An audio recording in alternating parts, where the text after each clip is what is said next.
Hello, I'm Professor Roger Yang. Welcome to another episode of Slam TV. We have a special episode for you today. It's about using lines to make predictions. We were supposed to have the Lord of the Lines, the Master of Disaster. He's got a negative slope, Professor J. Cho. But he's not here. I don't know where he is, and the show must go on, so... No, Roger. Let's wait for Jay.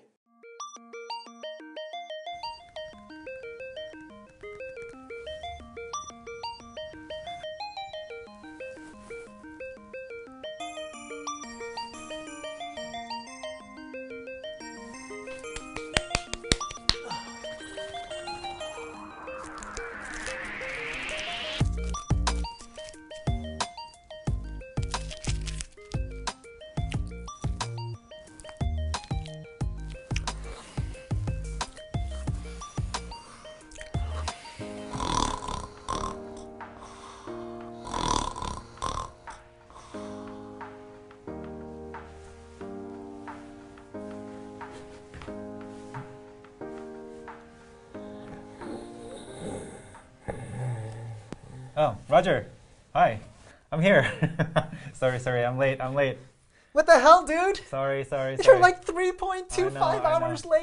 Sorry. But it's going to be a great show, though. It's going to be a great show. You know what we're talking about today, right? Yeah. Using lines to make predictions? Sure. I was doing that already 3.25 hours ago. Really? Uh-huh. Wait, how are you using lines to make predictions? You know, I went out with Leo to get some drink. He wanted to get some drinks. I thought you didn't drink. I don't drink, but he wanted to get some drinks, so I went just out with him. All right. And then, you know, he had too many drinks, so I just had to wait a little bit.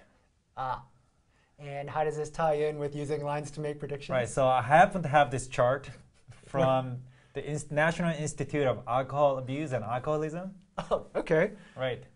And you use this chart to make predictions, I guess? Sure, I kind of, because I didn't want him to drive when he was drunk, so I kind of looked at the chart and see like how many hours I have to wait and all this stuff. Okay, well, let's take a look at this chart, Jay. All right.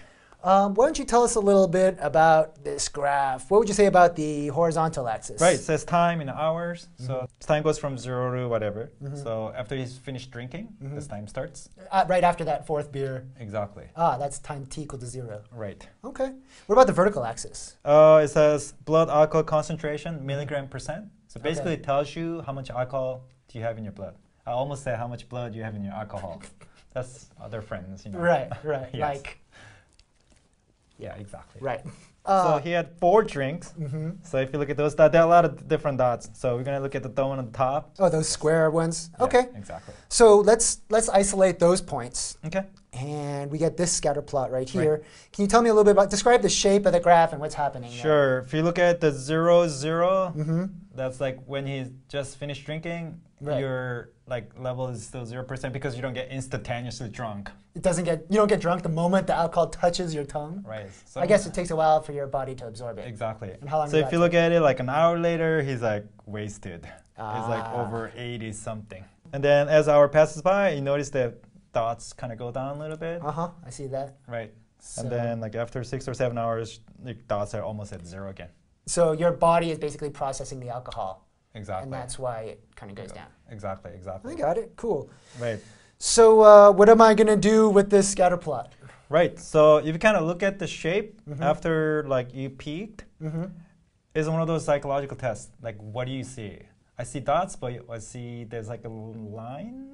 Oh yeah, you know, when I kind of half close my eyes, right? You can kind of see that the line too. Right? Yeah. So actually, you're going to use a line to see if it's safe to drive or whatnot. Oh, okay. Well, maybe you should tell our students a little bit about the equation of a line. Sure.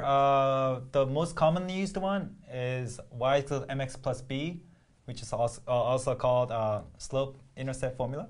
That's my favorite version. Right. That's my favorite too.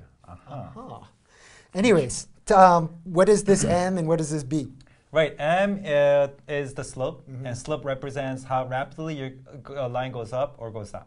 Okay. Right. Okay. So sometimes people know it as a rise or a run. Got and when you actually try to calculate it, you need to take 2 points. Okay. So I'm going to call it like x1, y1, the first point, and then x2, y2, the second point. Okay, and then how do I use these 2 points to calculate the slope? Right. So rise, I can calculate by y2 minus y1. That tells you how much you go up or down. Okay, so rise is sort of measuring how much the y's change. Exactly. Okay. And then on the bottom is x2 minus x1. And what does that tell you? That's basically change in the run, how much you go either Oh, right so- or left. And it's like a ratio, right? So Right. like if the top is really big and the bottom is really small. You're going to get a big number and vice versa. Got it, Yes. got it, got it. Right. Okay. So let's take a look at this this chart here. Why don't we pick a couple points? Which points do you think would be good for us to pick Right. here? So we're not going to just pick random points. What's your No. favorite number? My favorite number is 8. So even though your 8 is your favorite number, we're not going to pick that because I want to pick a point so that it kind of fits all the other points pretty well. Ah, I see. Okay. Right. So which two do you think work well here? If you look at the graph, maybe 270 Okay. and 522. Okay, yeah. Right. Yeah. That seems like it's right in the Right. in the I guess middle of all the if you points. sort of drew a line through those two, then you Right. could have a line that sort of fits that data. Right. So 270 means after 2 hours, his level was 70%. And then after 5 hours, his percentage was 22%. Okay. So let's quickly talk about that slope calculation. of Right, those two so we're gonna basically have to plug in y2 minus yn1 over x2 minus x1. points. So our y2 is gonna be 70, our y1 is gonna be 22. So on top, you're gonna go 70 minus 22. 48, Exactly, on the bottom is gonna be 2 minus 5. -3. Right. Got So when it. you calculate that, you get negative 16. Ah. Because slope was like a ratio of two things. So I Right. can look at negative 16 as negative 16 over 1. Ah, that That means means- for every 1 I go over, I go. Down by 16. So every hour, you can process 16% of alcohol. It goes down by 16. I gotcha. Now How do you- I find the y-intercept? B? Y-intercept? Okay, so we have y is equal to mx plus b. We have m value already calculated out, -16. negative 16. Right. So we can just plug in one of the points into x and y, and then we can solve for b. Does it matter which point I plug in? No, it doesn't matter, but I think we're going to just go with 2 and 70. Okay. So I'm going to plug in 70 for y and 2 for x. Okay. So 70 is equal to negative 16 times 2 plus b. Give you 70 is equal to negative 32 plus b. You add 32 on both sides. Right. And Yeah. b is equal to 102. Awesome. So we found m, and m was -16. Uh-huh. And we found b, and b was 102. Right. So the equation of our line, it looks like, is going to be y equal to -16x plus 102. Exactly. Great. Now, how do I use this line to make predictions? Well, suppose I want to know my blood alcohol concentration after 3 hours. Okay. I can use this line to do that.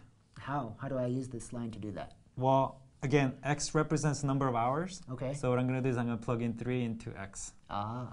So what I get is y is equal to negative 16 times 3 plus 102. And I get 54 as an answer. That means after 3 hours, my blood alcohol concentration level is 54%. That's still not low enough after 3 hours. A blood alcohol concentration of 50 is where driving deterioration begins. How do I know when your blood alcohol concentration reaches 50? We're going to plug in 50 into the y value because now 50 is the milligram percent. Got it. So I want to see when is it become 50% so we can actually finally get here. Got it. Okay? So when you set it y equal to 50%, you get -16x plus 102. Right. guess And then you we- subtract 102 from both sides. We're going to isolate x by itself. So eventually I want to have x by itself so in order to solve for x. Got it. Right? Right. So we get negative 52 is negative 16x. Yes. And then the last step is you divide by negative 16 on both sides. And you get 3.25. 3.25 That's hours. exactly how long I have to wait. Ah, so that's why you're 3.25 hours Exactly, late. exactly.